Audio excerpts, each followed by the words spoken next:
group of people. I think that's a bunch of baloney.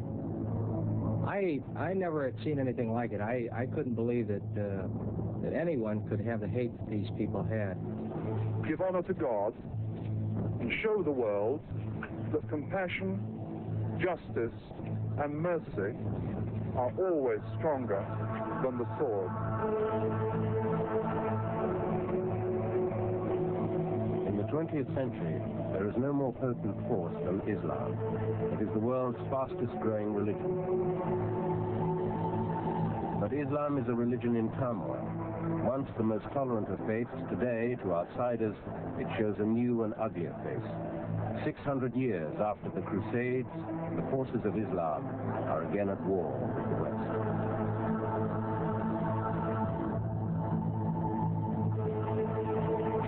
These are the new warriors of Islam.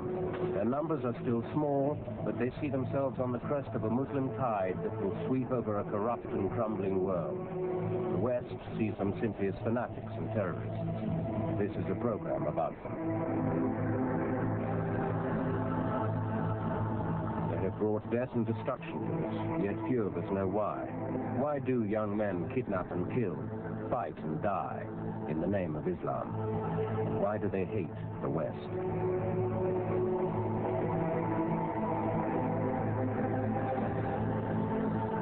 For the first time, we enter the two most feared groups of the Islamic Revolution. In Egypt, jihad, who, having murdered one president, are now on trial for the attempted overthrow of another.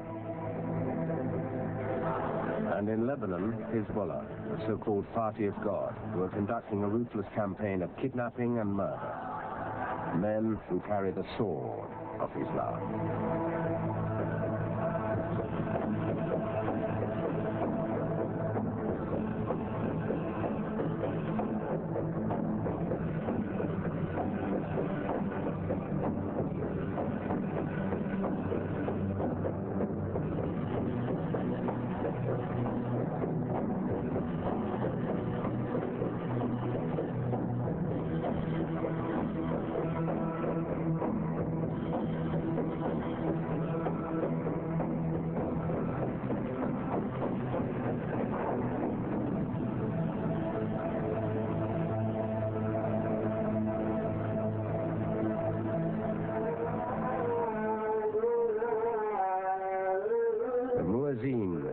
The faithful to prayer in Cairo, the largest Islamic city in the world.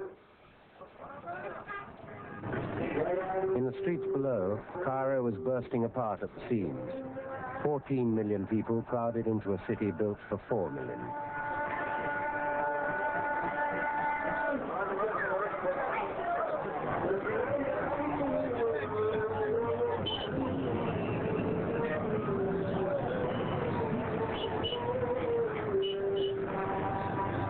This is the crossroads between Asia, Europe, and Africa, a city on the edge of 3 continents and part of none.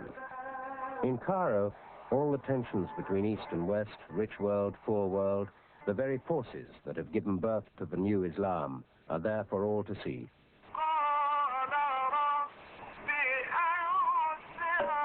This evening, the whole of Cairo is watching anxiously for the sun to set.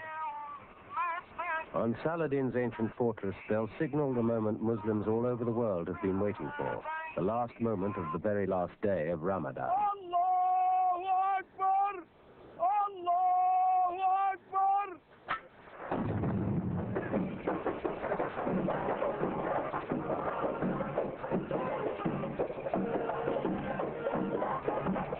Ramadan is the holy month for all Muslims. During that time, no one has been able to get married, no one has been allowed to eat, drink, or have sex during the daylight hours. The faithful have had to rise during the night for prayers and get their sleep when they can. Business life has ground to a halt. Now all that's over. It's the time to celebrate.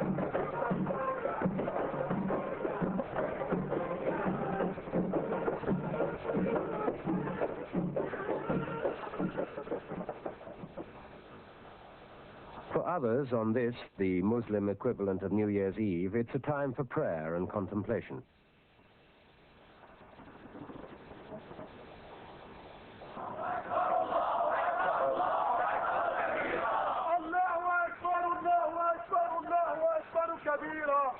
And for yet others, this night is a time for confrontation on the streets of Cairo, a chance for one more minor victory along the road to an Islamic republic.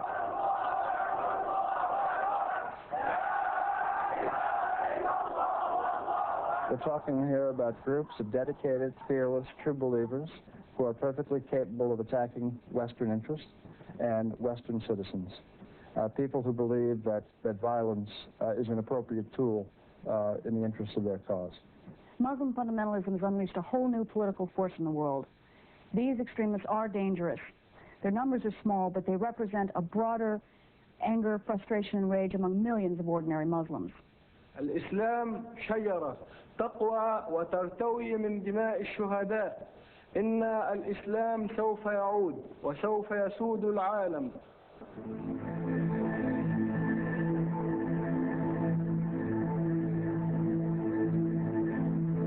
1,300 years ago, a force came out of the east.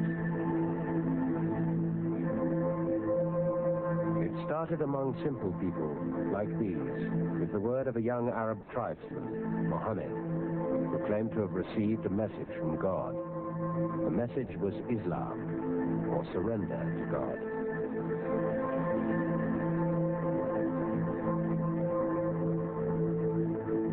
Within 100 years, the light of Islam had spread around the world. No other religion had ever grown so fast. To these people, Islam was more than a religion. It offered them a set of rules that would govern every aspect of their lives. Home life, the family, politics, law and order were all part of the message of Islam. Egypt was one of the first countries to succumb and became the richest, most abundant nation in an Islamic empire that would dwarf even Rome at its mightiest and would one day reach the gates of Paris.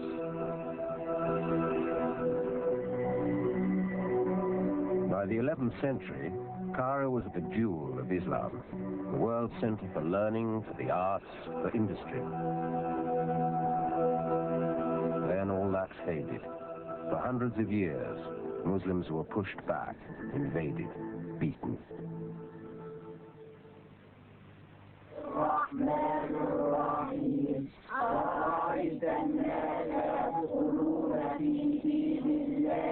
Now they're back. Even to the casual observer, Egypt is becoming more devout, more insistent that the laws of Islam are learned again and become the way for a new Egypt.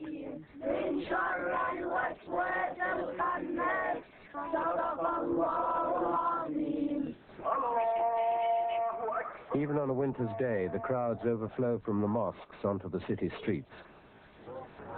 To Westerners, the most modern state in the Middle East seems to be resolutely turning its back on the 20th century.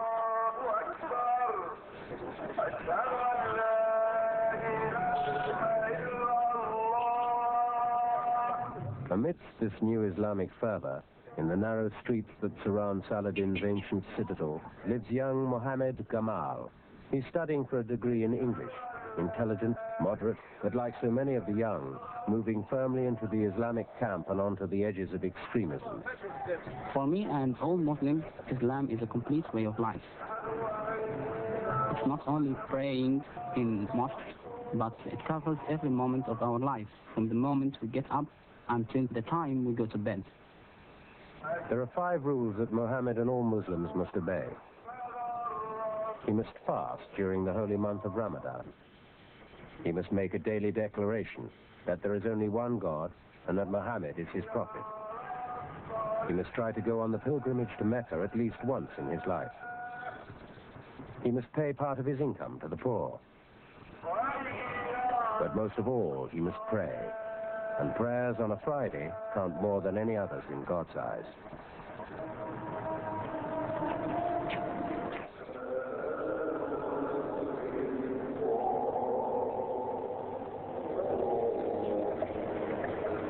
I wash my face.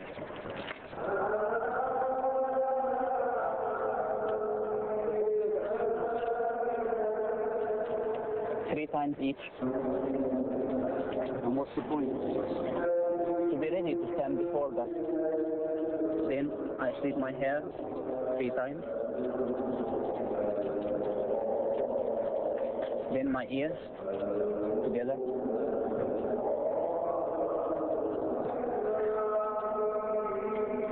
Now I'm ready to pray.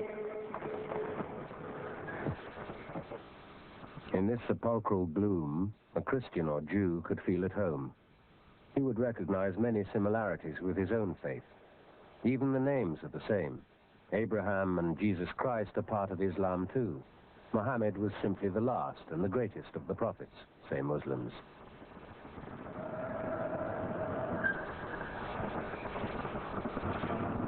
And yet there is a difference. If Islam is to be a complete way of life, then it must include politics, the way in which we govern our lives. To a Muslim, politics, economics, social affairs can be just as much a part of religion as going to the mosque. For this reason, Muhammad and other young Muslims say they must have an Islamic state where government and laws are made by Muslims for Muslims. Above all, it is God's order. We should obey God when He asks us to apply the Islamic rules which He gave us. If we apply the Islamic rules, it means that most of our problems will be solved. Yet to us, those rules seem more suited to the primitive society in which they evolved than life in the 20th century. Islamic law is criticized for being unnecessarily harsh, particularly in its treatment of women. How would a prostitute Be punished under the Islamic system? If she's married, penalty of death, of course, if she's married. If she's not married, she should be whipped and removed from the country for a year. What about thief? The thief. Yes. You know, there is a certain sum of money. If the thief steals this sum of money, which I don't remember exactly, his hand should be cut. From the outstanding point of view, we can recognize that it is a severe kind of punishment. But in fact, if we apply this, most of the thieves will be warned against stealing the other's properties. To a Western frame of mind, that would seem very barbaric, cutting off a thief's hand. Yes, it seems so from the outstanding point of view. But in fact, it is not severe as you imagine, because if it is applied to 1 or 2 thieves, the others will repent soon. Isn't that rather hard on the 1 or 2 thieves? Well, to be an example for the others. Well, if to become an example for the others, that I don't think that is a great lose. But to let the thieves work in the society as they like and to have the properties of the others without being punished, that's of course something unacceptable at all. Not only in the Islamic countries, but also all over the world, I think. So how would an Islamic state look different from Egypt today? For example, you will see that no clubs, no nightclubs, no casinos, no bars. The Muslims should be whipped also to give up drinking wine, because there is no need for drinking wine. You see, if one drinks wine, he loses his mind, and man is elevated from the animals by his mind. If one drinks wine, it means that he is descending himself to the animal degrees. Muhammad is typical of the young recruit to the Muslim cause. He perfectly fits the identikit image that has been built up of the young fundamentalist.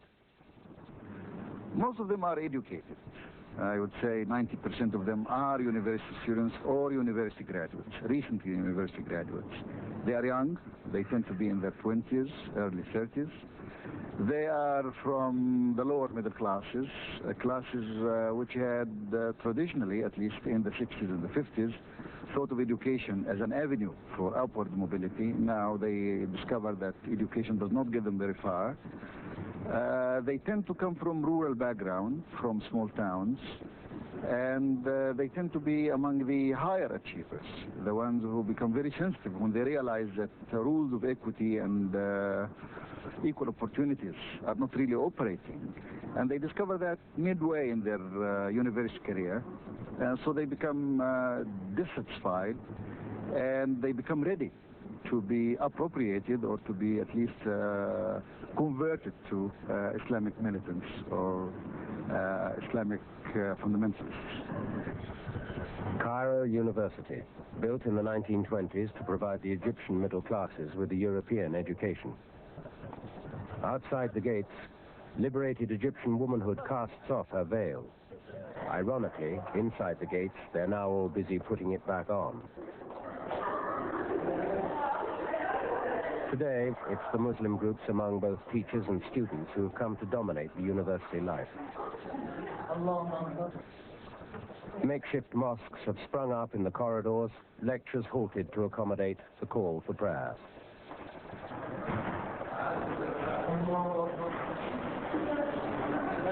Okay, look at the dialogue here, okay?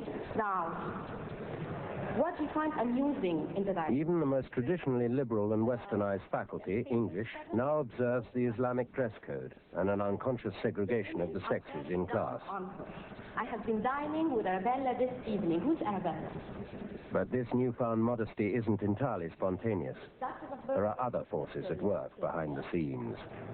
I asked her, do you like to be beautiful or to be sexy? Well, she said, I like to be beautiful. When I asked her again, the beauty is in the hand, for example, or the body, or in the face, she said, the beauty is in the face. So I said to her, well, it is not important to have all your body seen to be beautiful. It is only important that the beauty of the soul and of the face to show up. Dr. Asim Fahim has a mission in life, to convert as many of his young students as possible to the Islamic cause. He's particularly proud of his success rate in persuading hesitant women to wear the Islamic headdress, or hijab. Yesterday, a girl had put in the hijab, and she said, I feel like I am a new guy, a new girl. It is very strange that their friend said to her that your face is becoming lighter. Asim's conversions underlie an important fact. 10 years ago, few women in Egypt bothered to wear Islamic dress. Now, 70% have donned the veil, covering their hair, arms, legs, and often their faces. But why are the young turning to Islam? Why, in the cities of the East, are the mosques overflowing, the faithful carrying their prayer mats out onto the streets? Why do these young people seek solutions in a rigid faith founded 1,300 years ago? Islam is unsoiled by some of the other ideologies which have been tried. Socialism and capitalism, for example, have been attempted in Egypt and have failed. Islam, in contrast, is untainted, at least in recent years. Islam is the only major monotheistic religion in the world that also offers a political system, and therefore a natural alternative. Also, in an age of increasing political tension and often repression, the mosque has become the last refuge for dissent. In Egypt, that dissent arose out of dramatic events that have happened within the lifetime of most young Muslims. In the 1950s, Gamal Abdel Nasser rode to victory, overthrowing a decadent monarchy. Soon, the British were forced out, the Suez Canal nationalized. To ordinary Muslims, carried along on a surge of national pride, Nasser was a hero. We trusted Nasser very much. We thought he was a great hope. He was taking us up to being a big state. Egypt is something now in the first pages of every newspaper. And he was, he was fulfilling our own dreams, things which we were dreaming of. And Nasser made them true. The Muslims also had a dream, but Nasser crushed it ruthlessly. Muslim militants were rounded up, imprisoned, and executed. They had helped Nasser to power, and in return they had demanded a say in the new Egypt. But Islam was to have no part in Nasser's modern socialist state.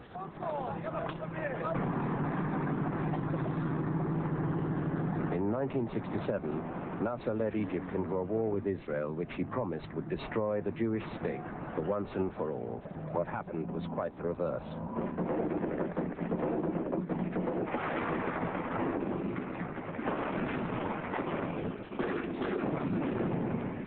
In just 6 days, the Israeli army obliterated the Egyptians. Something I remember about that time, my father, he was in the Minister of Foreign Affairs. He is a very strong man, no sentimental feelings at all, but when we were defeated, I saw him taking the Quran and went to a balcony and began to read. And for my first and last time, I had seen my father crying. In that time, I feel what is meant by being defeated. I feel that is not that our country defeated. I had seen this on the face of my father, a catastrophe, where we were the first in the Arabian world, then we are down. At that time, I never trust Nasser again. Nasser's bold brand of socialism had failed. The sheer scale of the defeat devastated the country. In their despair, Egyptians sought to find an explanation. The answer came back quickly. Egypt had abandoned Islam. Israel had remained pure to its religion. The defeat was the judgment of Allah. Israel is the only country all over the world where 100% from 100% are Jews. They are fighting under this religion. And we were fighting for communist, for equality, for anything except our religion. When Nasser died shortly afterwards, his successor, Anwar Sadat, was quick to exploit this national mood of guilt. Friday morning at a tiny village, 10 miles out of Cairo. The President of Egypt comes to join the village people at prayer. Sadat is clearly at home among his people. He seems genuinely uninterested in the outward trappings and rituals of high office. His faith is deep but simple, and it brings him close to those he rules. This was the public relations image that Sadat carefully cultivated, the devout Muslim. From now on, he would be seen each week at prayer, the self-styled believer president.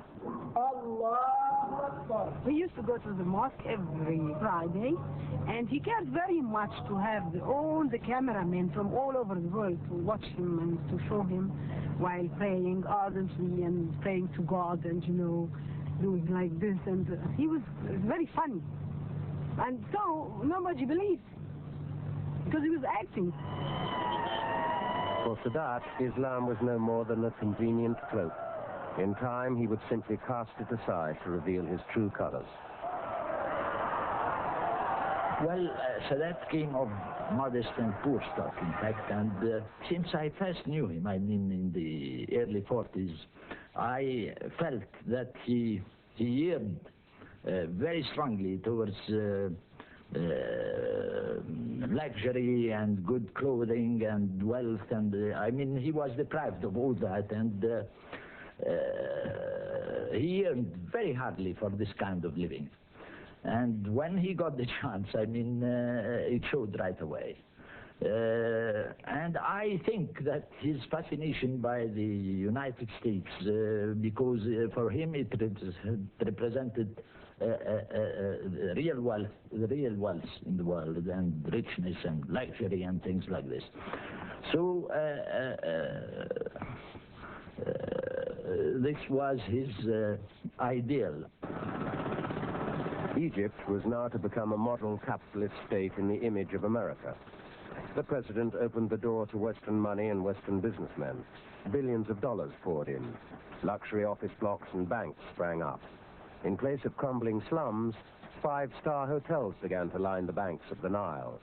Hotels that few Egyptians could afford to enter. Sadat started this open door policy, and it looked very attractive at the beginning because life was very severe here and there was a lack of everything. So people were happy and hopeful that they would get goods that they never saw before.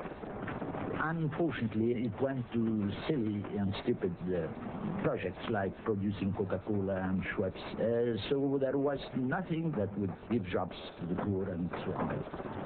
This flow of money coming suddenly like this made many people very rich, extremely rich, especially the people surrounding Sadat, who made millions and millions.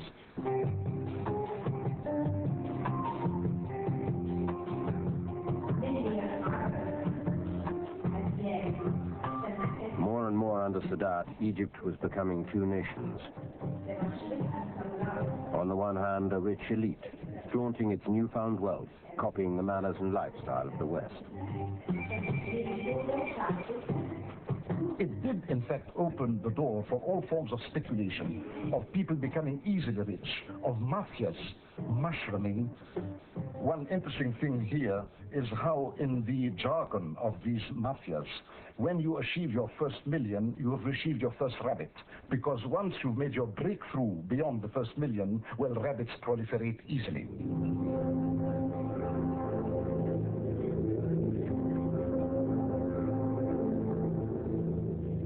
And then there were the poor.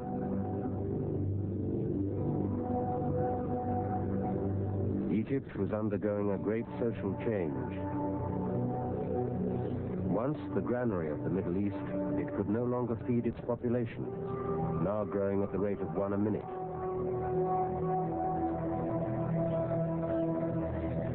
As the countryside failed to support them, thousands upon thousands more flooded into the capital each week in search of work and food.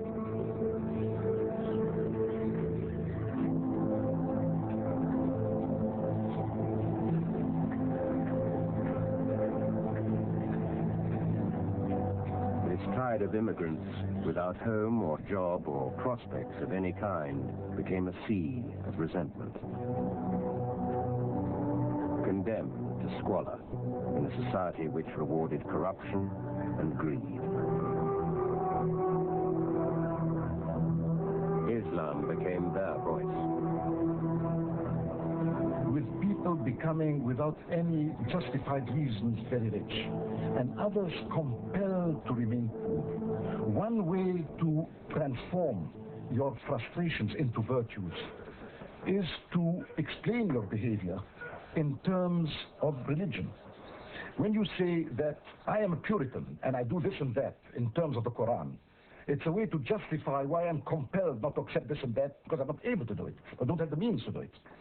Those who cannot become rich and want to remain virtuous, it's dignified for a woman to wear a long dress. And on the same time, you can't afford to dress otherwise.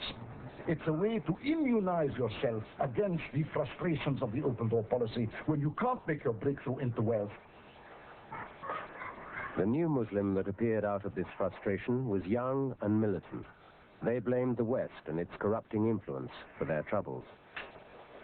Mohammed Islambuli was to become a leader of the most fanatical Muslim group, Jihad. الغرب هو معادي للحركات الإسلامية على طول الخط.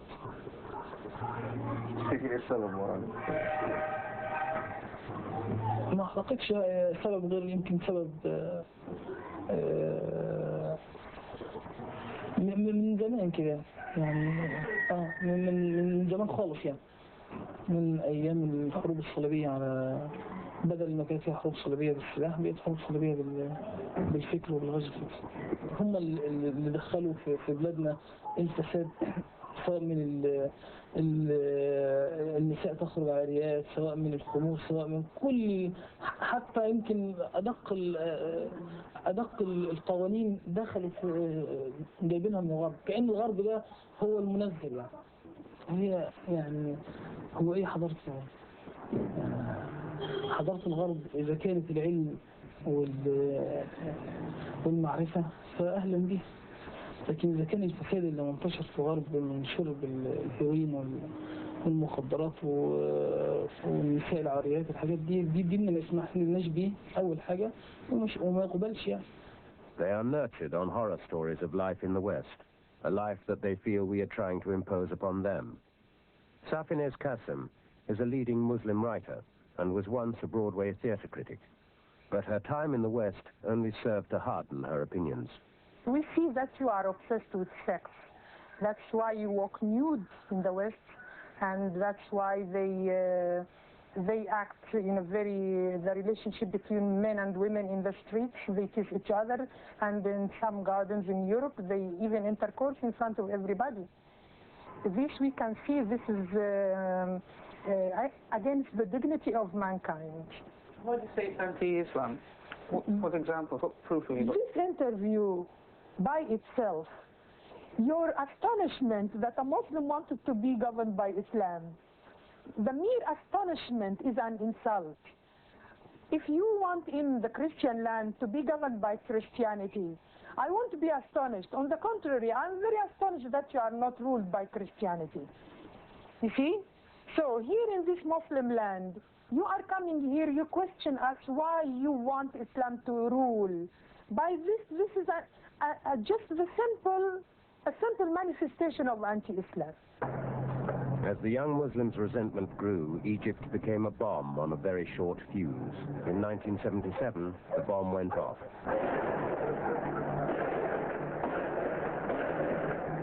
Virtually bankrupt, despite the millions that had flowed in, Sadat had been forced to cut the subsidies on basic foods. Thousands took to the streets. They were the worst riots Cairo had ever seen. Sadat had to back down. The riots had left him a shaken man, forcing him to take the biggest gamble of his life. At 8 p.m. precisely, Israel time, the presidential aircraft landed at Ben Gurion Airport, Tel Aviv, after a journey lasting 22 minutes but spanning 30 years. With the promise of vast amounts of American aid for his ailing economy, Anwar Sadat, the self-styled believer president, flew into the arms of Islam's greatest enemy, Israel.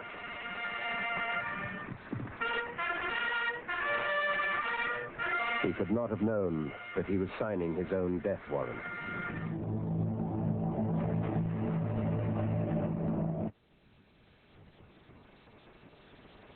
Good evening.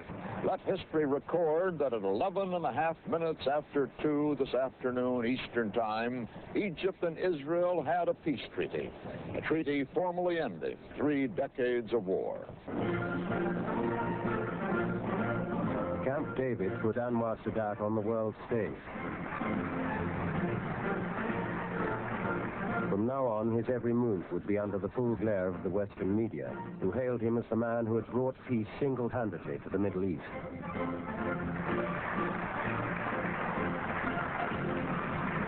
And yet, there was deep unease, even among his closest colleagues. He was really gambling, a big gamble, and had he succeeded, by all means he would have been a great international hero. But he mishandled the whole thing and made a mess out of it. For devout Muslims, this peace was the ultimate sacrament. Jerusalem, the third holiest shrine in Islam, was to remain in Israeli hands. For the religious Muslims, Jerusalem counts very much to every Muslim, whether in Egypt or all over the Arab world and Muslim world. And he failed to restore Jerusalem. I felt that this is the end of the world, and I felt completely harmed, completely as if someone has stolen a dear right from me. And when Camp David's agreement were signed, of course, I put on a black dress as a sign of protest and sign of mourning. As protest against Camp David spread, Sadat cracked down on all opposition. On one day alone, 3,000 people were arrested. It is a purge. Domestically, Sadat was viewed as the new pharaoh. He was viewed as a man who could ignore issues of Islam. He was viewed as a man who could engage in foreign policies which were reprehensible to Muslims on the one hand and engage in domestic repression on the other hand. I opened the door and suddenly I was surrounded by about 8 or 7 people with guns, searching everywhere and every place. Find nothing, then they said you should come with us for 5 minutes only. In fact, it was not until a year later that Dr. Asim Fahim was allowed to return home. He'd been arrested as a known Muslim activist. During the interrogation, we can from the sound know this guy is, they are putting electricity on him, you know, or this guy is, they are putting cigarettes on his skin. You know why we can differentiate between that and this? From the scream. When he screamed, like a train, or he shivered. This is electricity. When it is one scream and stop, this is a cigarette.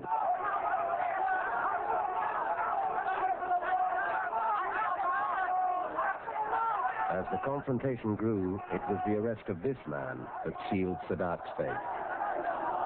Mohammed Islambouli is a leader of jihad who are dedicated to fighting for an Islamic state by any means, even murder.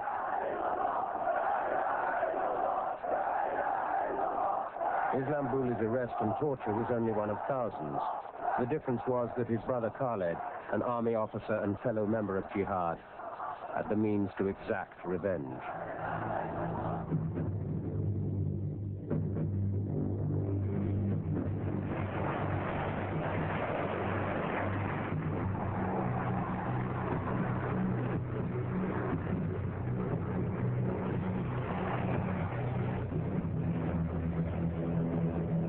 كان قاعد في ملكه يعني، وأتى الله سبحانه وتعالى، أتاه الله سبحانه وتعالى من حيث لا يحتسب من أمامه. كان خايف من ورا، فربنا سبحانه جاله من قدام.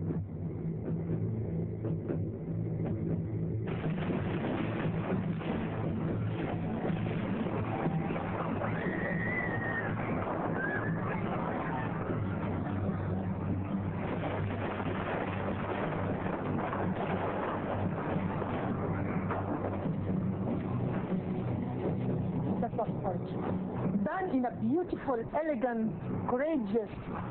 Khalid al-Islambouli had to be cruel only to be kind. He was the most gentle human person in this country.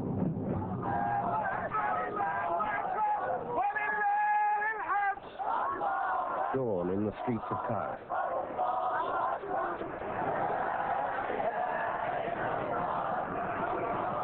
Six years after the assassination of Sadat, the group who killed him still carry on their fight for an Islamic Egypt. 3 days after this demonstration, which took over the center of Cairo, Mohammed Islambouli was arrested as a ringleader. He is still in prison, awaiting trial.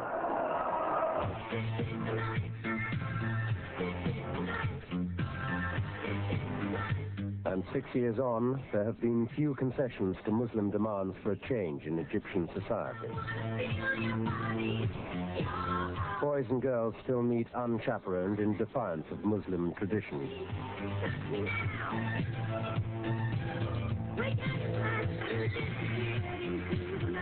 And despite burnings and bombings, the bars and casinos still flourish. Those who can afford it still ape the lifestyle of the West, to the disgust of the Muslim militants. Many of them see that the West has come back in new forms, in the form of the multinational, advertising, television shows, Dallas, I Dream of Jeannie, Dynasty, all the kind of things that touch and insult their sensibility, their value system, and so on.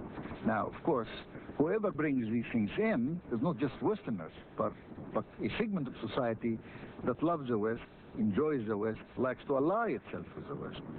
So the anger of many of the Islamic militants is equally directed toward their rulers who ally themselves to the West, as well as against Western culture, Western domination through the multinational, through the IMF, through the World Bank, through the increasing debts that seem to be tying the hands of their society again.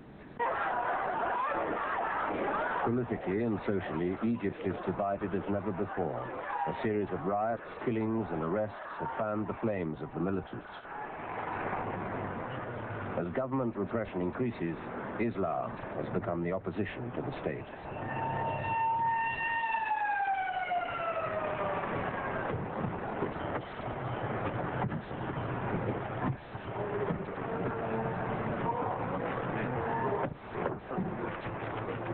Sadat's successor, President Hosni Mubarak, now walks a tightrope. He faces the demands of the Muslim militants, growing daily in strength and aggression. Yet Mubarak is aware that he must also appease those who oppose a Muslim Egypt. his government, his generals, his American allies. Mubarak has inherited the mantle of his ill-fated predecessor. On television, he also now cultivates the image of the believer president.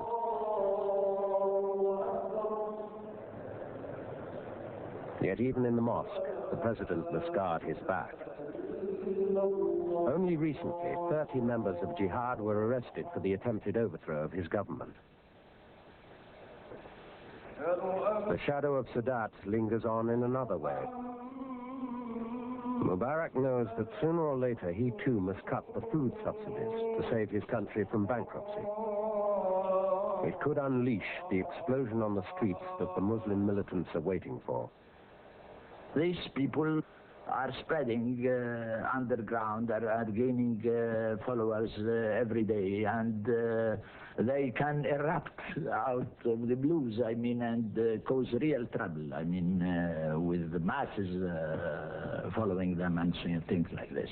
I don't know what's the right way to handle these people, but I think that as long as our economic and social problems persist, then people tend to seek solutions through these religious groups and so on. So it is a threat, and could be a very big threat, I think. It is a last resort out of frustration with any other solutions. And as long as it is not possible to prove that there are other solutions that can achieve results, this will be what people will resort to, whether it produces results or not. 2 miles away, as Mubarak says his prayers, some of his sworn enemies gather in secret at a mosque. They are members of Jihad, and many of the brothers, as they call themselves, are now in prison. But many remain at large, unknown to the police, meeting in small back-street mosques like these. These young men see Iran as their ideal, America as their enemy. Having killed one president, they are prepared to kill again. علينا أن نسعى لتحقيق أهدافنا مهما كلفنا هذا من مشقة ومهما كلفنا هذا من عناء، فإن الله عز وجل يقول إن الله اشترى من المؤمنين أنفسهم وأموالهم بأن لهم الجنة يقاتلون في سبيل الله فيقتلون ويقتلون وعدا عليه. The jihad member is the one who's disposed, willing, and sometimes even eager to use violence to bring about the paradise lost. A jihad member, because of his youth, because of his impatience, because probably of lack of political wisdom, would try to bring about the Islamic State, even if he may have to destroy a lot of existing institutions, and in the process probably inflict a lot of human suffering, including a lot of human killing. الجماعات الإسلامية على استعداد لاستخدام القوة، لأن الحكومة ستضطرها إلى ذلك، حيث أن معروف أن الضغط لابد أن يولد ضغط أقوى منه، أو الضغط لابد أن يولد انفجار. فالضغط القائم علينا من حيث الاعتقالات ومن حيث الضغط على الشباب المسلم، في هذه الحالة الدين بتاعنا أو عندنا في الإسلام أمرنا بالجهاد من أجل تنفيذ مطالب ربنا سبحانه وتعالى. الله عز وجل أمرنا بإقامة الدولة الإسلامية، والنبي صلى الله عليه وسلم يأمرنا بإقامة الدولة الإسلامية، فعلينا أن نبذل كل غال ورخيص، وعلينا أن نبذل شبابنا ونبذل أنفسنا من أجل تحقيق مطالبنا هذه، حتى لو أدى هذا الأمر إلى استشهادنا في سبيل هذه المطالب. These then are Egypt's fundamentalists, but thousands more just like them exist in every country in the Middle East. The reasons for their emergence vary from country to country, but they are all the product of third world frustrations. They envy and at the same time resent the West, its power and its wealth. They have a dream, a world where Islam, untried, untested, untainted by failure, will solve all their ills. Through Islam, they say, the poor people can rise up and be strong. Iran has shown the way. Iran fulfilled our dreams. What happened in Iran should happen everywhere. Why do you say that? I say that because they fulfilled what we want. They are ruling themselves by Islam. So we want to rule ourselves by Islam. نعتقد أن الإسلام سوف يعود مهما فعل الكافرون ومهما فعلت أمريكا أو روسيا، رضوا أم أبوا، رضي حسني مبارك أو رفض، فإن الإسلام سوف يعود ومهما كان الثمن. فنحن نعتقد أن إقامة الدولة الإسلامية لا بد أن يكون بثمن غالي، ولو كان هذا الثمن هو استشهادنا، لأن الإسلام شجرة تقوى على الدماء وتنهض على الأشلاء. الإسلام شجرة تقوى وترتوي من دماء الشهداء. إن الإسلام سوف يعود وسوف يسود العالم. The words of just a fanatical few? Or does the new militant Islam present a real threat? In part 3, we go to a country where the West is now face to face with the sword of Islam, to Lebanon, where the Shia Muslims have become the dominant force. The Shia have always been different, more zealous in their belief, more ready to die for it.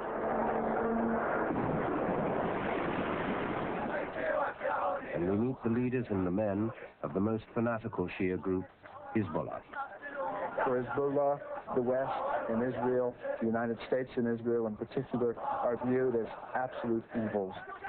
We came into Beirut and we heard a shot up front in the airplane. And then after landing, the hijackers came dancing through the aisle as if they were celebrating. And they had just killed an American passenger. The potential for conflict between the West and Islam has never been greater. The danger increases almost by the hour. The Sword of Islam continues on ITV after the news at 10.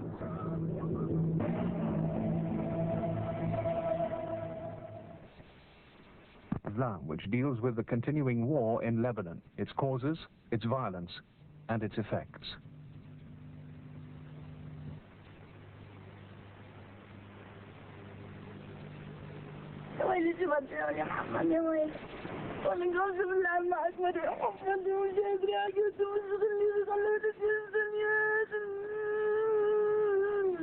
A widow cries at the grave of her husband, another victim of a war that has gone on for 5 years, a war the West knows nothing about.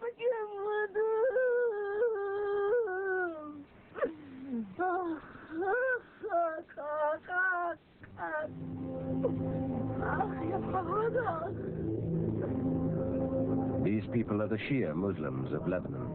In a country already ravaged by civil war, they are caught up in a different struggle, the age-old conflict between Arab and Jew. This is the town of Ishbeer in the hills of South Lebanon. From the hilltops, Israeli soldiers look down upon the town. To them, it's a security risk. And they have, quite simply, tried to erase Ishbeer and its inhabitants from the map.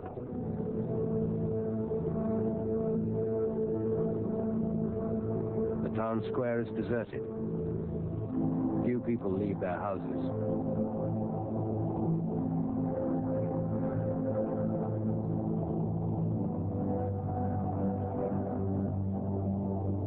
What happens here is quite shocking.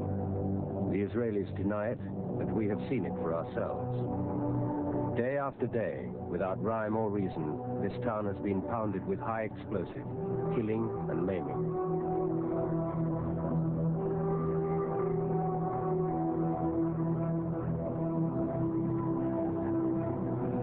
يعني معيشة صعبة كتير. بده الواحد يروح ليشتري لقمة خبز لياكلها، أما يعمل الأكل لأولاده ما بيقدر يروح لأنه مواجهة بيقطفوا عليهم. واللي بيروح بده يشتري لقمة خبز بده يرجع نومية. 7 shells hit the school. In this classroom, 3 children and their teacher died. The school is now closed. هلا الشيء مني حاطه اولادي حد مني وفي بنتين الصغار فزعوا اول امبارح من القصف قد ما صار في قصف على جباه فزعوا قام راحوا على عند خالتهم هربتهم يعني لانه بنت صغيره عمرها 7 سنين فزعت انهارت لانه هالطفيله ما فيني يحملوا قصص ونحن قاعدين هيني انا والكبار قاعدين. The young are not the only ones who live in fear of the guns at Poundage Bay. Hassan Zain and his wife are both in their 80s. فينا اليوم ما فينا اليوم استبداد خربوا لنا بيتنا وخربوا لنا بيوتنا وخربوا لنا اولادنا وشبابنا كله راح. هيك اللي بالله شو نعمل معها؟ لا ذنب ولا جرم إلا استبداد.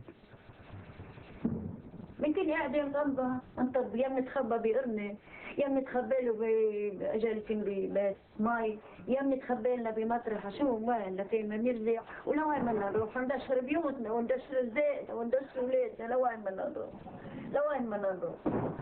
Minutes after that interview, the Israelis struck again, shelling the street yards away from the old couple's house. It's designed to break the will of the population, but its effect has been the exact opposite. It has bound the Shia together, determined to fight to the last. 7 in the morning on the road into the town of Nabatea in southern Lebanon. Already the traffic is building up, bringing in the thousands who will crowd into the town for the biggest celebration of the year.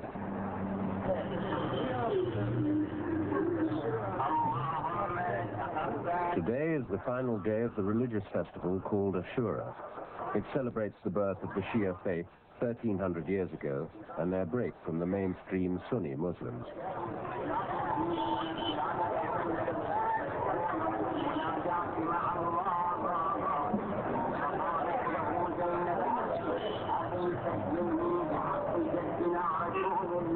The crowds have been gathering in the market square since dawn. Families and friends meeting each other in an atmosphere of carnival.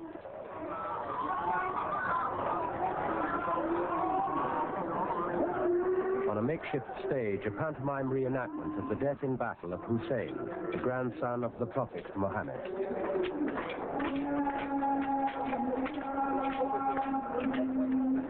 Hussein is their hero, the man who's given the Shia hope throughout the centuries in which they've been the underdogs of the Muslim world. He died fighting against overwhelming odds after all his followers had deserted him, providing a figure of martyrdom that has proved to be the enduring symbol of the Shia faith. If we really want to understand the difference between the Shia, the Sunni Muslim, and the Christian, let's think about it like this. The Christian celebrates joyous days. The 2 big holidays of the Christian calendar are Easter and Christmas. For the Sunni Muslim, one of the major holidays of the year is the birthday of the Prophet. But for the Shia, the most important holiday of the year is not a day on which one rejoices. It's not a day of happiness, but it's a day in which one commemorates the martyrdom of Imam Hussein. It's a day in which Imam Hussein was murdered, in fact, decapitated. It's hardly a day when one would wish one another a happy holiday.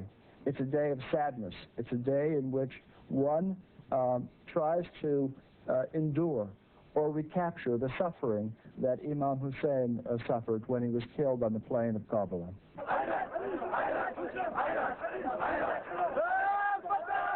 But Ashura also provides theater of a different kind, a theater of blood.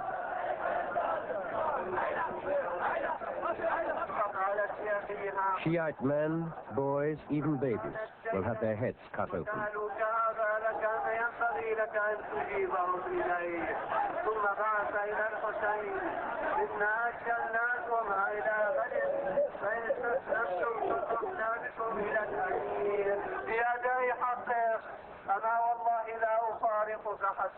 The blood will serve to remind them of Hussein's death 1,300 years ago.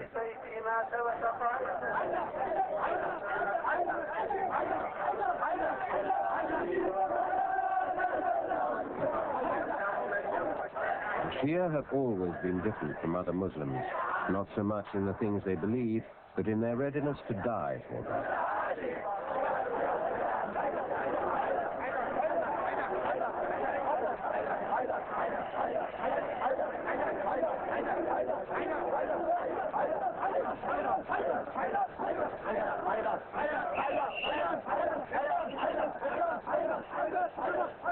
end of the grueling 5-hour celebration, the air is heavy with the stench of blood. Many have their white death shrouds stained completely red. Some have driven themselves into a state of frenzied ecstasy. By showing their willingness to bleed and suffer, the Shia men have become the living embodiment of the martyrdom of Hussein. For many Muslims today, the myth of the Shoah is alive. It lives in the same way, perhaps, that the Battle of the Boyne lives for many Irishmen. When one talks to a Muslim, one has the sense that it happened quite recently. And for many Muslims, there's a sadness that they weren't there, that they weren't on the plain of Karbala with Imam Hussein. What this has provided the religion with is an extraordinarily potent means of mobilizing support, to mobilize people, if you will, to emulate the courage and the bravery of the Imam Hussein. Traditionally, the Shia were the shepherds and farmers of the hills of the south. Poor, underprivileged, downtrodden. Numerically, they were the majority, but it counted for nothing. Power lay in the hands of the Christians and Sunni Muslims in the north. Little but hardship came their way. And so things might have remained forever, were it not for the perennial problem of the Middle East, the Palestinians. Palestinians had arrived in numbers during the 1970s when they were forced out of their camps in Jordan. In a weak and divided Lebanon, they quickly took control of the south, the Shia heartland. Relations soon deteriorated. The Palestinian fighters who were acting in a way which was completely unacceptable and had to be resisted. It was impossible to travel from one spot to another without passing through PLO-controlled checkpoints, and oftentimes one had to pay taxes at these checkpoints and endure various sorts of indignities. Land belonging to Lebanese was often used by the Palestinians, despite the wishes of the Lebanese to the contrary. And when Lebanese complained, in some circumstances, they were murdered by the PLO. The Shia had another reason to fear the Palestinians.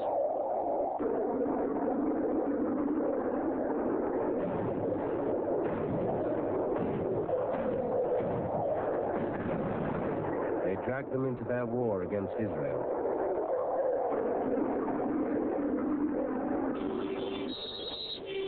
More often than not, it was Shia villages who suffered the PLO raids across the Israeli border.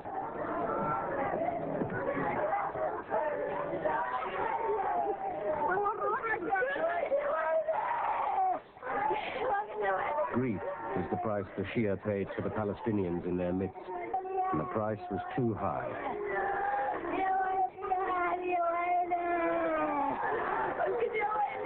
شفناه شعب مظلوم وشعب محروم وشعب مهجر. فتحنا لنا بيوتنا، واللي كان عنده غرفتين سكن عائلة فلسطينية بغرفة وسكن هو بغرفة ثانية. واخذناهم يعني انه هودي بصفة لاجئين والهم حق يعني لانه تهجروا من اراضيهم. فكانت النتيجة انه اول جماعة شوي شوي نشيوا ارضهم ورجعوا بدهم يستوطنوا بارضنا. فلما شفنا العملية انه ارضهم ما عادش عم بيطالبوا فيها وبدهم يقعدوا عنا بارضنا، قلنا لهم لحد هون وبس.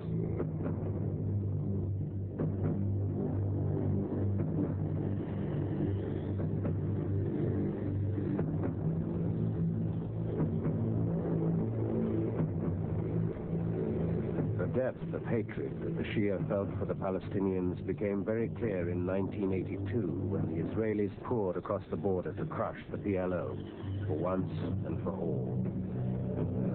The Shia came out into the streets to welcome them as liberators. لما اجوا الاسرائيليين وفاتوا على لبنان على الاراضي اللبنانيه قالوا نحن جايين حتى نقيم هالغايه الظلم عنكم الفلسطينيه لان مضايقينكم. قلنا لهم نحن هذا كثير حلو ويعني خطوه بنرحب فيه. فاتوا دخلوا ما واحد منا عرضهم ولا واحد اذاهم ولا واحد حكى ابدا مطلقا.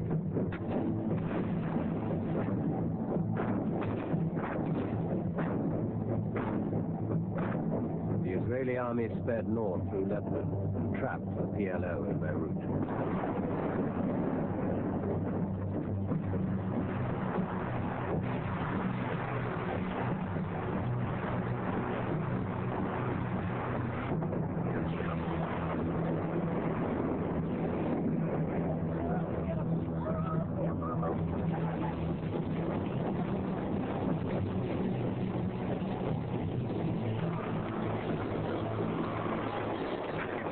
Perhaps there, too, was a city full of civilians. For them, the next few weeks were to be indescribable.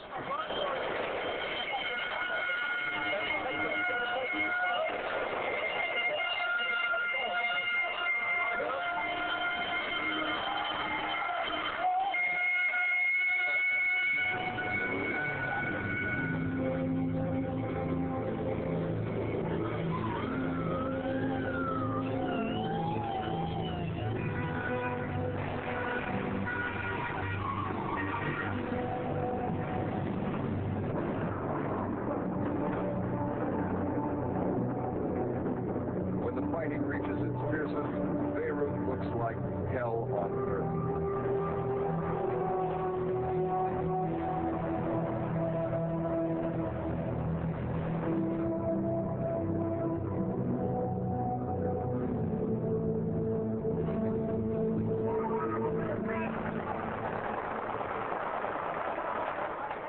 The carnage had only prolonged the inevitable. The PLO surrendered. 14,000 fighters left Beirut into exile.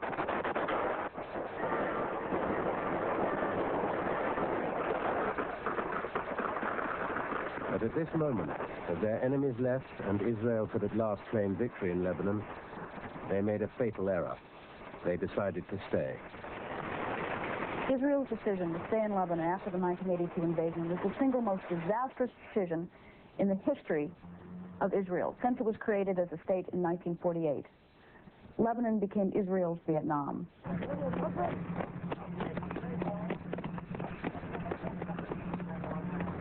Every day, the Israelis stayed on in Lebanon got them deeper and deeper in trouble, earned them more and more hatred in the Shia villages.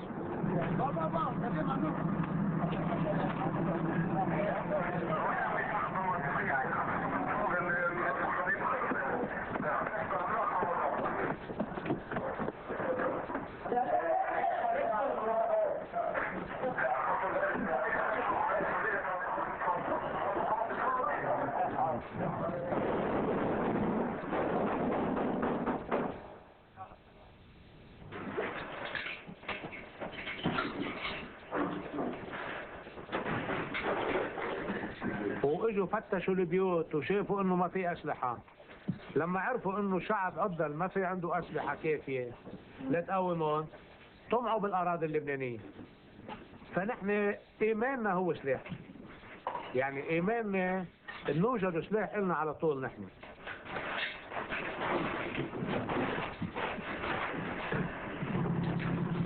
As the Shia started to resist, the Israelis came looking for their young men.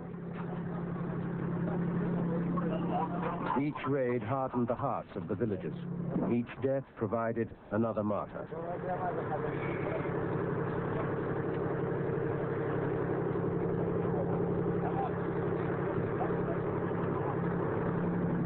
But the Israelis were caught in a terrible dilemma. If they left now, the PLO would simply march straight back in again. The whole invasion would have been in vain. They chose instead an iron fist.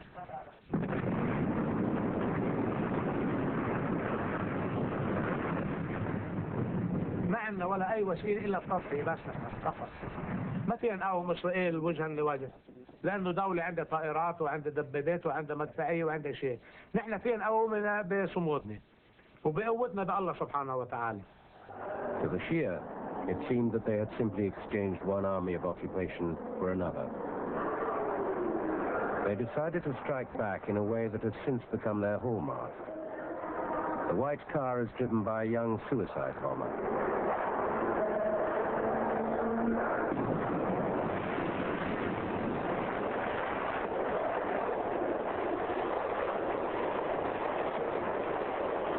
The Shia had awoken.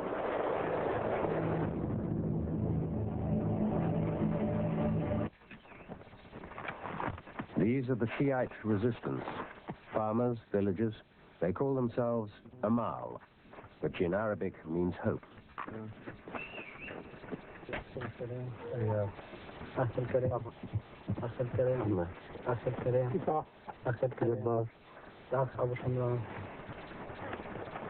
They were keen to show us how they mount a guerrilla raid against the Israeli positions.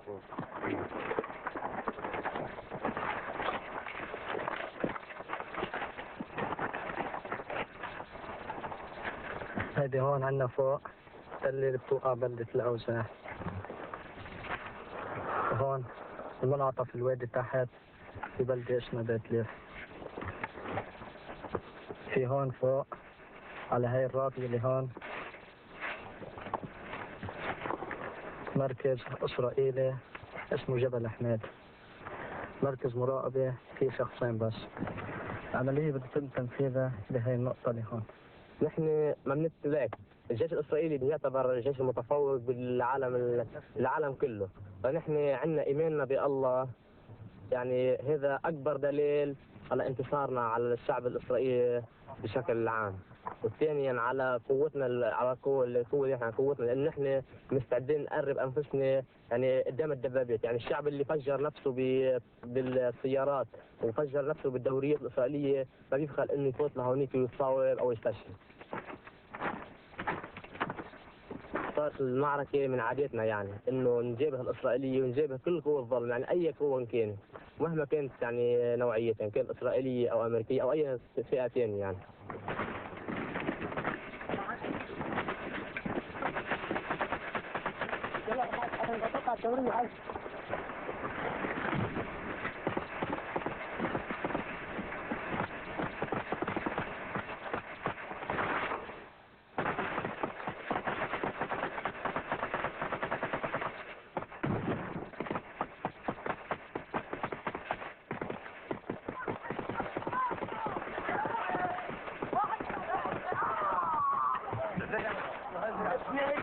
أنا عرفت. لا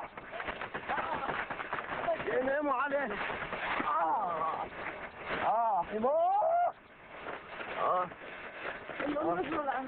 The result, one man shot accidentally by his own side. يناموا عليه.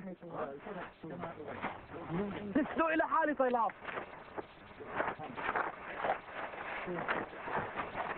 They're rank amateurs in the act of warfare, but have a limitless enthusiasm for martyrdom. In this war, the Shia never counted their losses, but boasted instead of the numbers eager to die for their cause.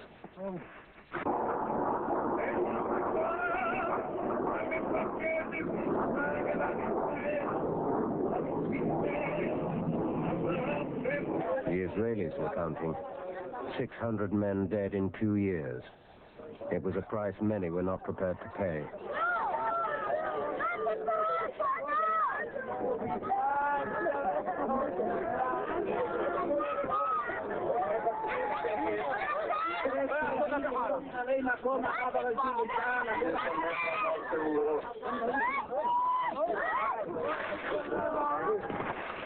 At the beginning of 1985, the Israelis started to pull out of Lebanon, viciously.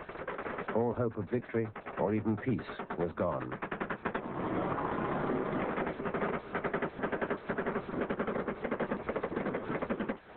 The finest fighting machine in the Middle East had been beaten by the most fanatical opponent it had ever faced.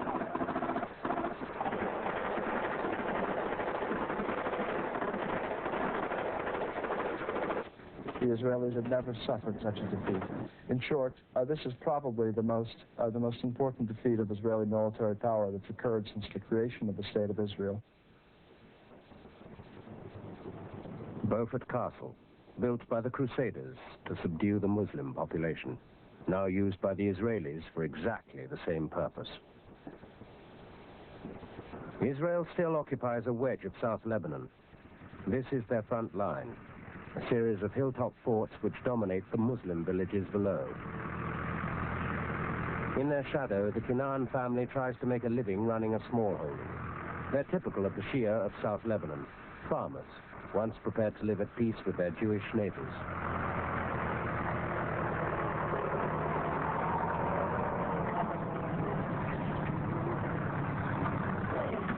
ونحن ما عندنا اي تفرق لا بين اي طائفه ولا باي مله ولا باي دين. يعني نحن بهمنا البقعه اللي عايشين فيها انه نطعم اولادنا ونعيش فيها بامان بس.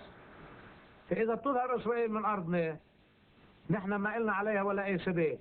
فبيبقى الوطن العربي تسطل فيه الأمة العربية، ما لنا عليها نحن بدنا نكون أمينين ببيتنا ونحافظ نطعم أولادنا بس يعني. Farming for this family and their neighbors is a hazardous business. The Shia of South Lebanon rely upon the tobacco crop. But the farmers have become a target for trigger-happy soldiers and a shower of lethal nail bombs.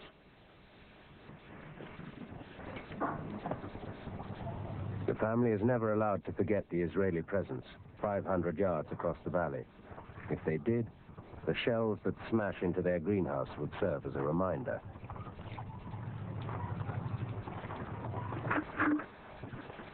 وبقت هن صغار اغسل عداية على بقاش في غسالات بقاش في نخبز يعني خبز مرقاق نطبخ ونعمل كل شيء وبقت الحياة مليحة بس بتعدية إسرائيل صفة العيشة مش مليح بيشتغلوا. Rabab Kinan has lost 2 of her sons, one on an operation with the resistance, the other shot on her own doorstep by a passing patrol. ما بيهمنا شيء.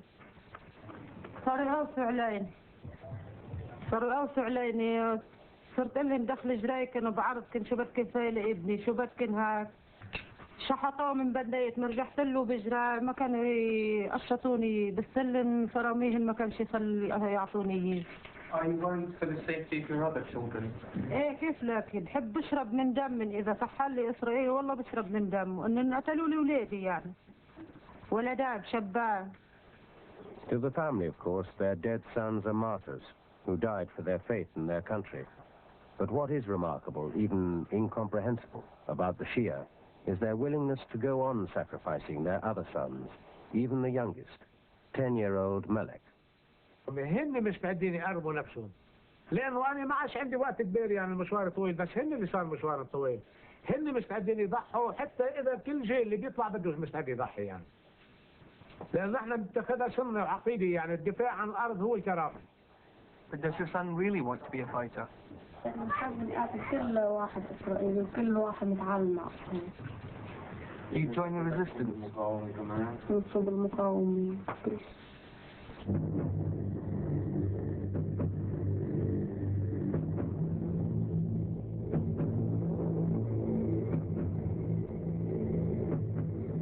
Beirut, a testament to human endurance after 9 years of civil war, bombing and invasion.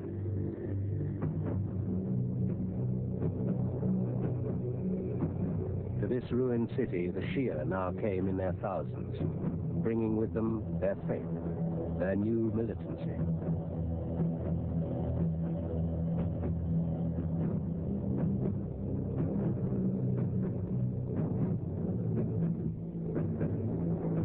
Onto these streets in 1984 came Amal. Until now, they played little part in the country's battle for power between Christian and Muslim, but no longer were they prepared to be left out.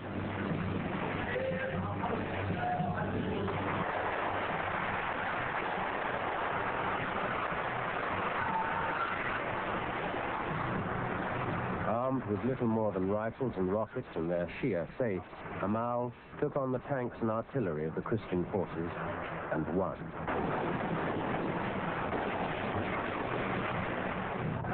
In days, they'd taken over the whole of West Beirut. The Shiites are clearly the most dynamic force operating in Lebanon today. Since they became a power in the early 1980s, they have forced the Israelis to withdraw. They've forced the Americans to abandon a key foreign policy objective. They've intimidated the Syrians, and they've triggered fears throughout the Arab world that the same thing might happen on their turf. Physically, they hold at least half of Beirut and a large part of the Lebanese countryside. They are now a force that no regional, domestic, or outside power can ignore. The south suburbs of Beirut, today the home of the Shia. Iran's influence hangs over every street.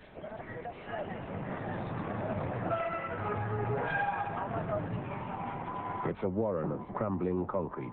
Few Westerners ever set foot here, voluntarily. Law and order is down the barrel of a gun, usually in the hands of a teenager.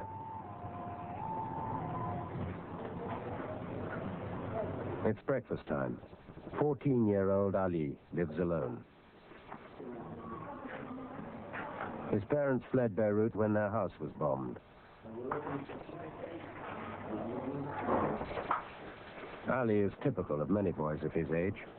He no longer goes to school. Instead, he takes his gun and goes to kill, or be killed, in the name of Allah.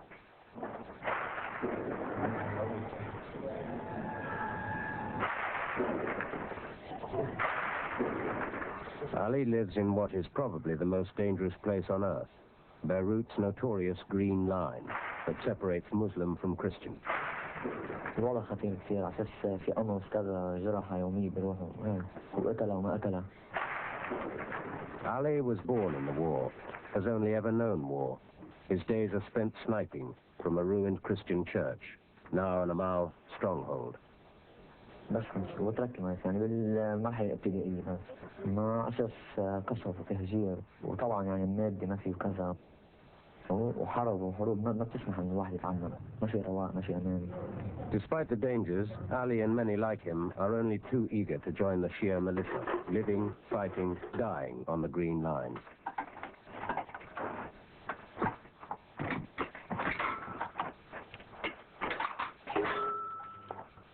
"200 yards apart, the youth of Lebanon are divided by religion and by hate." بيمروا واحد كتابة من أنصف 100 كيلو وهن أيام بفجروا الوضع نحن ما نفجر 11 برد عليهم كل الأوقات. هذيك اليوم قوصوا علينا ما حكيناش شيء كمان ورجعنا ردنا ورجع ردوا عرفت كيف؟ قتلونا كم واحد وقتلناهم كمان. صحت مثل شيء.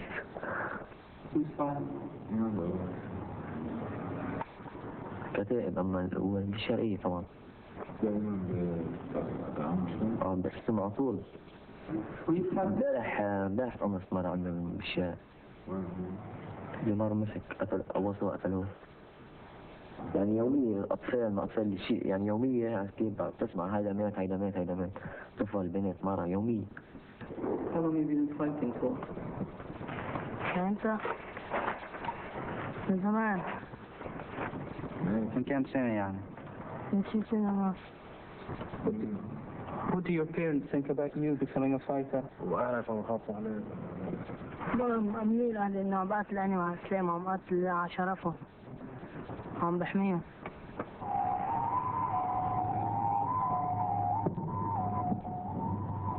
A few square miles of rubble in a ruined city, yet winning them put Amal on the map of Lebanon. Having forced out first the Israelis, then the Christians, the Shia for the first time really counted. But at this, the hour of triumph, a new sound. One which would present the gravest threat yet to Amal and to the West. They are the most extreme of extremists. For them, Amal isn't religious enough, isn't militant enough. This organization murders. It kidnaps.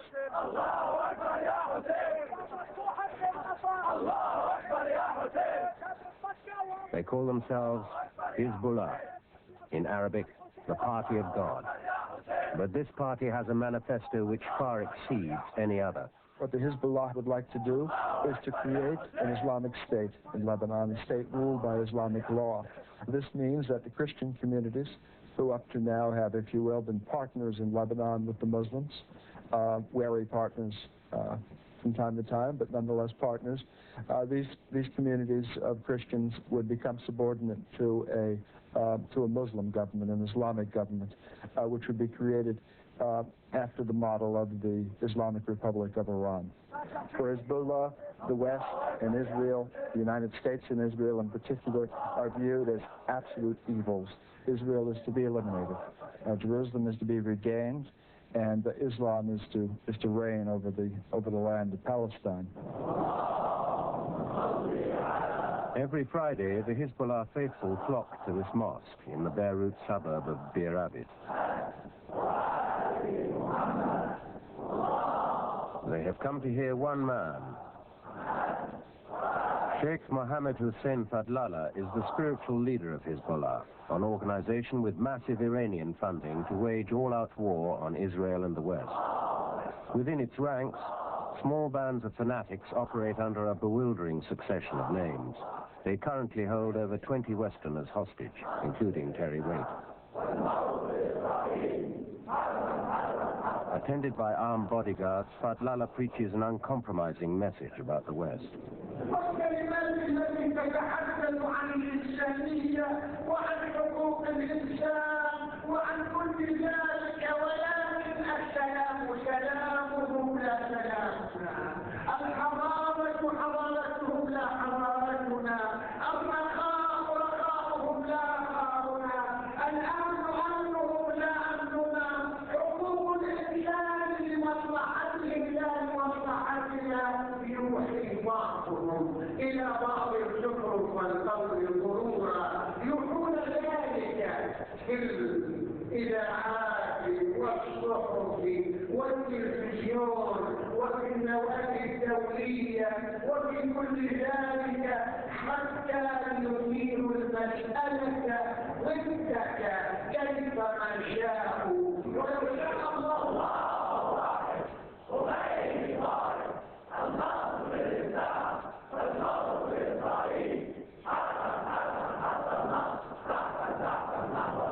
إن الله يريدنا أن ندخل نحن ساحة الصراع لنرفع ساحة القتال مواقفنا، وأن ندخل ساحة القتال لنرفع الساحة من مواقفنا، وأن ندخل ساحة المسؤولية.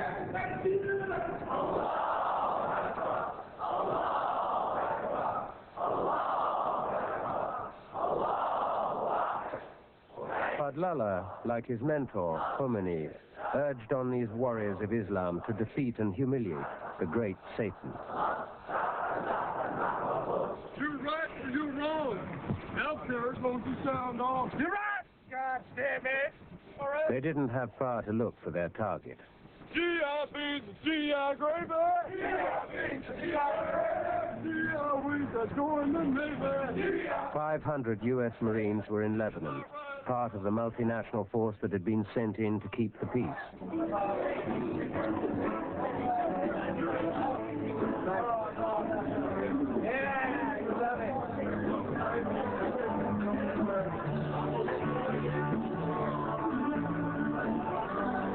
The United States had a well-intended idea that it was possible to save Lebanon. But after years of violence, after years of bloodletting, it was possible to return the state to a state of stability, to a normal environment.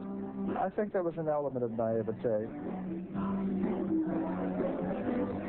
The United States was very much seen by many of the people in Lebanon as an enemy. As an enemy because it was seen as a supporter of the Israeli invasion of 1982, and as an enemy because through its participation in the multinational force, it was not seen as taking a neutral role, but, if you will, as simply becoming another militia in a complicated civil war. Hezbollah struck. A truck loaded with a ton of TNT ripped the Marine barracks apart. Hezbollah had gained one martyr.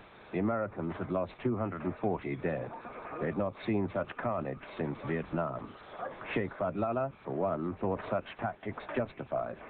لا تستطيع أن تقول للإنسان الذي تغرس السكين في ظهره أن يتحدث عن حقوق الإنسان، ولكن الظروف الأمنية والضغوط الصعبة هي التي قد تؤدي إلى العنف تماما كما كانت الغرب في الحرب العالمية الثانية أمام احتلال النازي لبريطانيا أو لفرنسا أو لغيرهما من الدول، فإن الغرب قد استعمل أقصى درجات العنف، لا سيما في إلقاء القنبلة الذرية على هيروشيما. The tactics of terror indeed went both ways. A massive car bomb exploded outside Fadlallah's apartment. He was out and survived. Many did not.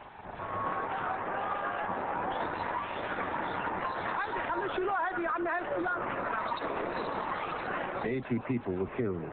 More than 200 were injured. Even by Beirut standards, it was horrific. It was impossible to prove who had planted the bomb, but Fadlallah had no doubt. نحن قلنا أن وراءها المخابرات الأمريكية التي تعاونت مع المخابرات اللبنانية والمخابرات الإسرائيلية، وقد اعترفت أجهزة الإعلام الأمريكية فيما نشرته الواشنطن بوست بأن هذه العملية كانت موجهة ضدي لأجل اغتيالي من قبل المخابرات الأمريكية. The Americans had come to keep the peace. It seemed there was no longer any peace to keep. The Marines cut their losses. With a handful of martyrs, Hezbollah had inflicted a humiliating defeat on a world superpower.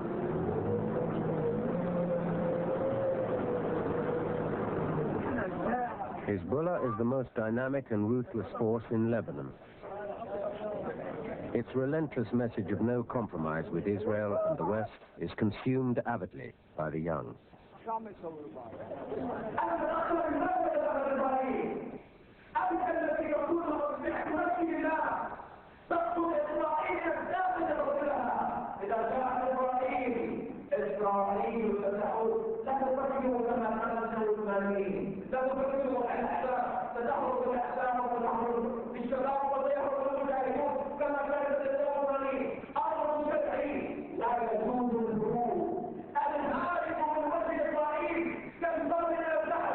Hezbollah's fanatical appeal is in the hands of hardline sheikhs like Omar Obeid.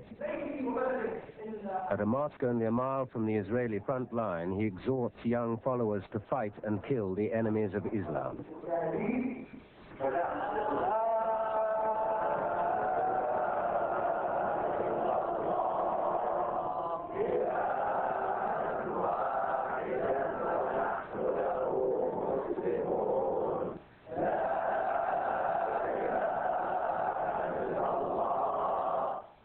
لا يفكر المقاتل بمسألة النصر أو مسألة كم سيربح. يفكر المقاتل بأنني أنا منطلق للشهادة، وبالطبع عندنا إذا كان هذا انطلق للشهادة من طلق الدنيا سخرت له.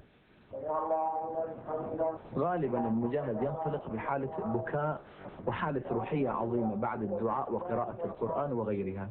فهذا إذا لما يصل إلى خاصة العدو يصرخ وجهه بصرخات الله أكبر، فهذه تؤثر في ذات العدو تأثيرا جيدا. The day after that interview, Ubaid's fighters, blessed by him, attacked a key Israeli position, a hilltop fort. Confident of success, or at least their place in paradise, the attack was filmed by Hezbollah. It's a unique glimpse of the realities of guerrilla warfare.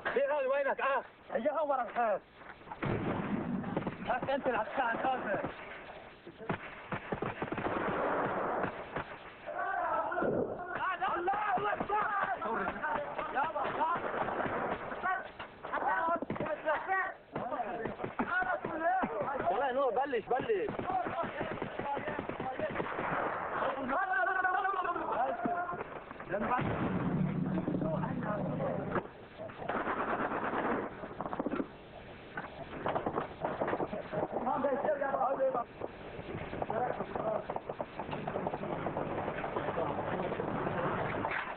نص على الحرس.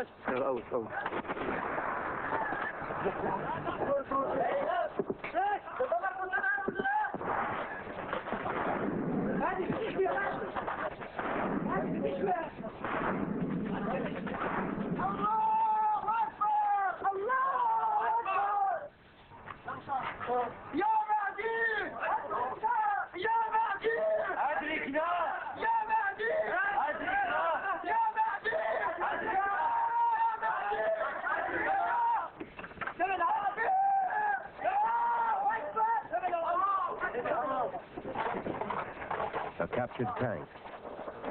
Israeli gunships circled threateningly.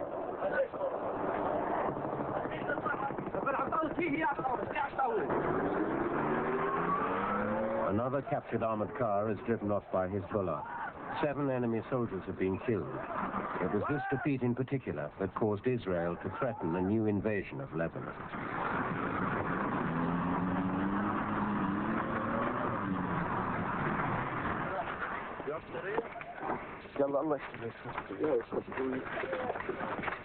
With a seemingly endless supply of martyrs, Hezbollah's leaders now look beyond the borders of Lebanon. احنا بنريد لبنان او بالاحرى بنريد العالم العادل مش لبنان. حزب الله، فكرة حزب الله ما بتفهم لبنان. بيفهمش ارض، بيفهمش حدود صغيرة او كبيرة.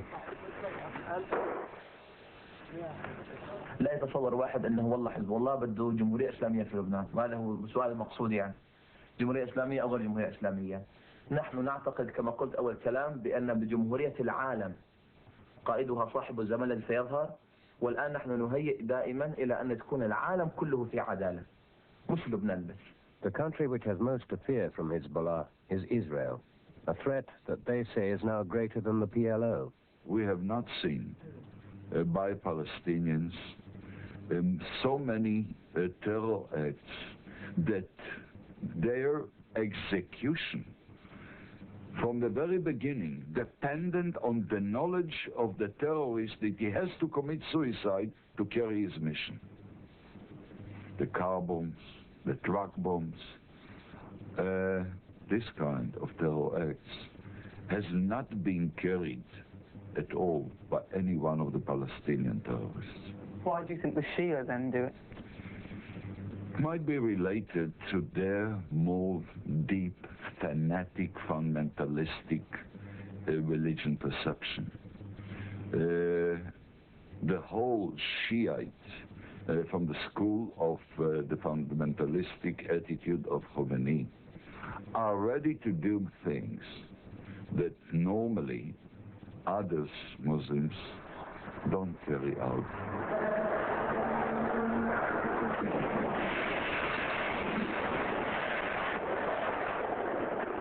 Why does our government increase our suffering by ignoring us?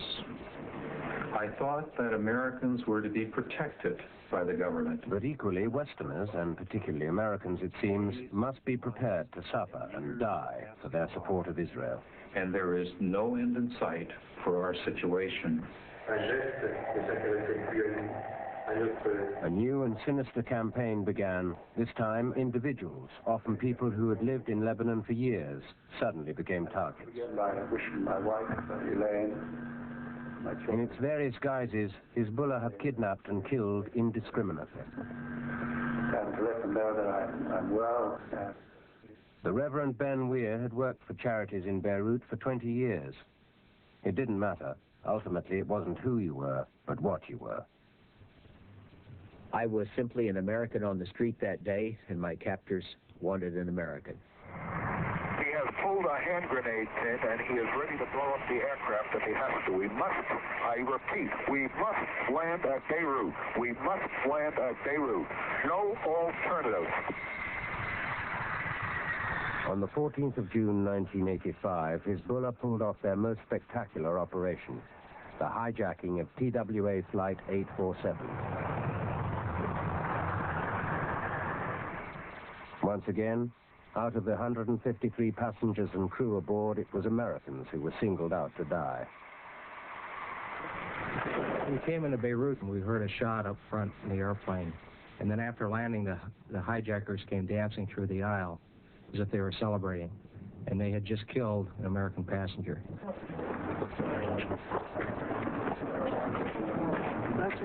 We consider these murders, hijackings, and abductions an attack on all Western civilization by uncivilized barbarians.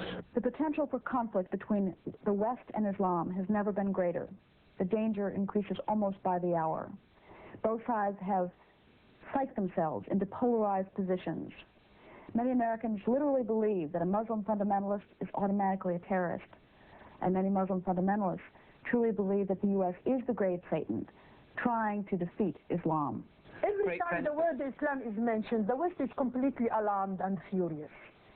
the Americans would say that they're on the sharp end of a certain brand of Islam, an Islam which blows up their Marines, which attacks their... Oh, come on. Which blows up airplanes. Who did Hiroshima? Who did the Second World War? Who did the First World War? Who is having the atomic bomb? Who is killing everybody everywhere? Us or the West and the top of America? America is leading the movement of terrorism all over the whole world. And I can see them as vampires.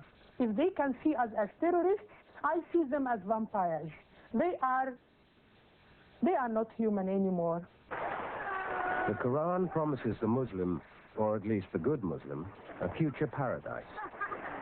A place where the desert wastes are being turned into a land of flowing waters and green trees. A land of pleasure and leisure.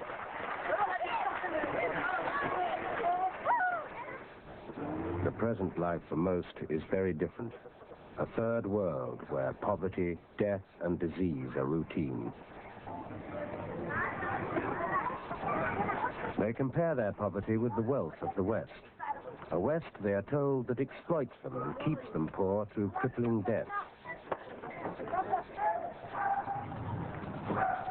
A West that, in contrast, nourishes the one nation that these zealots see as their greatest enemy. As a result, many feel the West should pay a price.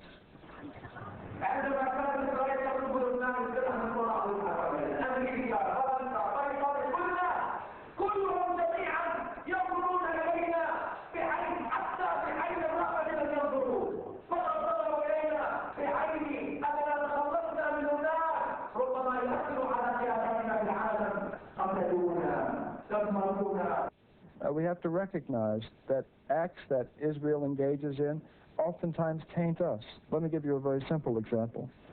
When I was on the ground in Lebanon, I lived in South Lebanon for about 14 months. I was bombed by the Israeli Air Force on a number of occasions. I wasn't bombed as a target, but I happened to be in a target area. When one sees an American plane bombing, it may have Israeli markings on it, but when the bomb is falling on your head, you tend to see an American plane, Israeli Air Force or not. So in short, we tend to be painted, if you will, with the same brush that the Muslims paint Israel with, and that's quite a problem. Also, we need to recognize that the demands of many of these groups, demands for social justice and so on, are demands which we can stand behind, which we can support. The West is trying desperately to protect itself against the wrath of militant Islam, but its response has been confused and ambiguous. It threatens massive military retaliation, often against groups it cannot identify, then does deals with them, the release of its hostages. The West cannot make its mind up. I think that they need to understand that not any one country, but all of the Western nations in particular, if anyone, say, kidnaps Americans, kidnaps Europeans, blows up places, public places, conveyances, meeting establishments, when we find them, we're going to deal with them, and we'll deal with them very harshly, to include capital punishment. If they kill, give them a little Islamic justice back. A military response is not going to work. You kill one Muslim fundamentalist or extremist, and two will appear in his place. Economic sanctions will not be an effective way because, first of all, you're not dealing with necessarily just governments. This movement now spreads beyond borders into a wide area. Also, these people are prepared to endure enormous hardship. At the end of the day, the only way to engage or respond to Islamic fundamentalism is for the U.S. and the West in general to try to engage in rapprochement. The U.S. must recognize that Islam is an ideological force and a power that cannot be defeated militarily. It is here to stay well into the next century. Islam is the world's fastest growing religion. 5 times a day, 900 million people bow down towards this holy stone and pray. Soon, a quarter of the people on this planet will be Muslim. Like all major world religions, Islam preaches equality and justice. The growing Muslim world sees little of both. Their faith is often born out of despair. For many, it is turning to anger. For some, The word of Islam is being replaced by the sword.